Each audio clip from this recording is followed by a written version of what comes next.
শোনো শোনো শোনো সবে শোনো দিয়া মন, আজ আমি রেঁধেছি ছানা ভাপা করিয়া যতন। সব কিছুকে মিক্সিতে ভালো করে বেটে নেব পরিমাণ মতো জল দিয়ে। 150 গ্রাম মতন ছানা নিয়েছি। এটা বাড়িতে বানানো ছানা। এই ছানা দিয়েই তৈরি হবে ছানা ভাপা, যা গরম ভাতের সাথে জাস্ট জমে যাবে। একবার হলেও রেসিপিটি ট্রাই করে দেখবেন, কথা দিলাম বাড়ির সকলের খুব ভালো লাগবে। প্রথমে ছানাটা নিয়ে নিচ্ছি। ছানাটা দেওয়া হয়ে যাওয়ার পরে পেঁয়াজ কুচি একটা দিয়ে নিচ্ছি। মিডিয়াম সাইজের পেঁয়াজ ছিল এটা। বেটে রাখা মশলাটা তারপরে দিয়ে নিচ্ছি। সমস্ত বেটে রাখা মশলাটা দিয়ে নেওয়ার পরে কাঁচা সর্ষের তেল দিয়ে নিচ্ছি।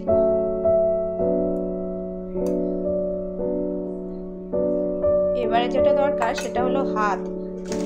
পরিমাণ মতো নুনটাই তো দেওয়া হয়নি। সবকিছু দিয়ে নেওয়ার পরে হাত দিয়ে বেশ ভালো করে মেখে নিতে হবে। ব্যাস, কেল্লা ফতে। এবারে একটা স্টিমারে গরম জল করে নিয়ে এই বাটিটা বসিয়ে নিয়ে এবারে দিয়ে নিলেই হয়ে যাবে রেডি ছানা ভাপা।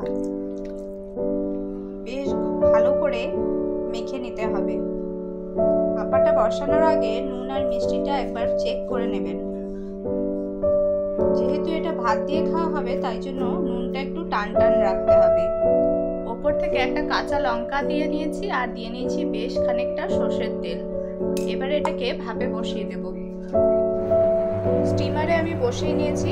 একটা স্ট্যান্ড দিয়ে নিয়ে টিফিন বাটিটা প্লেস করে দিয়েছি।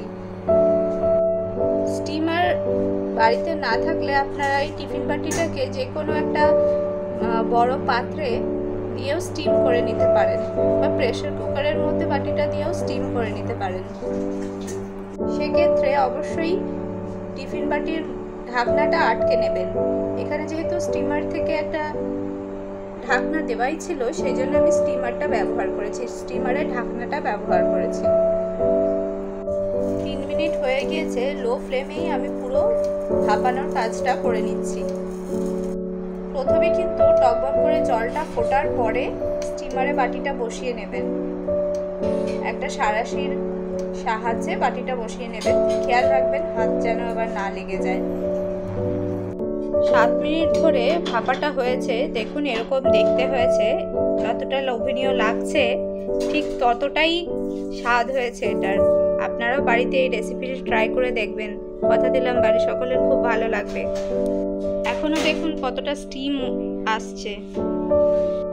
এত গরম পড়েছে যে রসিয়ে কষিয়ে রান্না করাটাই দায় হয়েছে। তাই ঝটপট এই রেসিপিটাই ট্রাই করলাম এবং ভীষণ সুন্দর হয়েছে এবং খেতেও ভীষণ সুস্বাদু হয়েছে। আপনারাও রেসিপিটির বাড়িতে ট্রাই করে কমেন্টে জানাবেন কেমন হয়েছে। এরকমই আরও নতুন রেসিপি দেখতে, জানতে ও শিখতে আমাদের চ্যানেলটি সাবস্ক্রাইব করে রাখবেন, পাশে থাকা বেল আইকনটিতে প্রেস করে। দেখবার জন্য অনেক ধন্যবাদ।